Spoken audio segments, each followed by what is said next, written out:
حفلة النهارده بنموت يا فخري. هي يا ولد يا ولد، ايه الحلاوه دي؟ يا سلام يا بن شرقي، يا بن شرقي يا تقيل قوي قوي قوي. فاركو اخركم البوس، اخركم البوس للحلقان يا انت وهو يا ولا. اكتر حاجه بسطاني بجد ان وسام ابو علي مرجعش يهدف الا مع عماد النحاس. شابوه عليك يا كابتن عماد، اقسم بالله. هو في ايه؟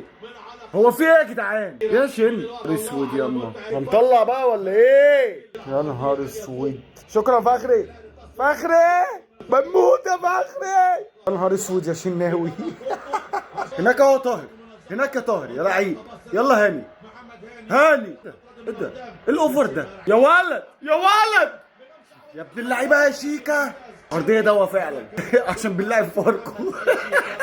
اسم الله عليك يا هاني، بجد اسم الله. هاني مقضيها زي حليق. يلا يا بن قلبي اهو. يا ولد طرد.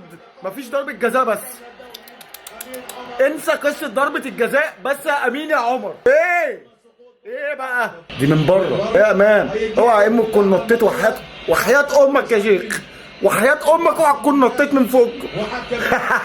نط وربنا انت عديت يا امه. طب انت يا زميلي الكروي الاهلاوي، بالله عليك دي فيها حاجه؟ تمام، ايه من بره؟ ما تقولي امين. مش عارف ايه فوركو، الفرق الغريبه اللي احنا بنلعبها دي هي من البدايه باينه اللي هي طرد. سامحني يا رب، ربنا يسامحني. كارت احمر يا شيكا، معلش انا عينيا خانتني، لكن الكادر اللي جابوه في الفار بصراحه يعني يقول اللي هي امام عاشور لبسها له. هاتريك يا وسام.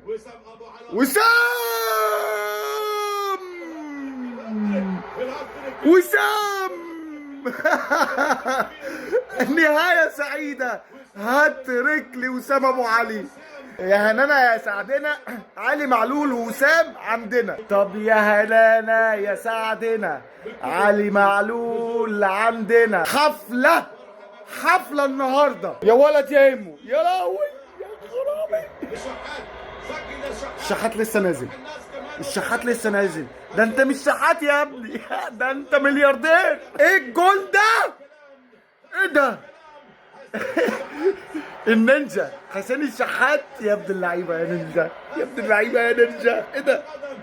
ايه ده بجد والله يا ابن اللعيبه. ده انت رقصت الجون واللعيبه وامام عاشور، ورقصتني انا شخصيا والجماهير اللي في الاستاد واللي قاعدين بيتفرجوا عليك. ايه ده يا حس ده؟ ايه ده يا حسين؟ سوداسيه اهلاويه. احتفالات بفوز الاهلي بالدوري. ولع الدنيا يا جميل الكروي. لصالح النادي الاهلي المغربي اشرف بن شرقي.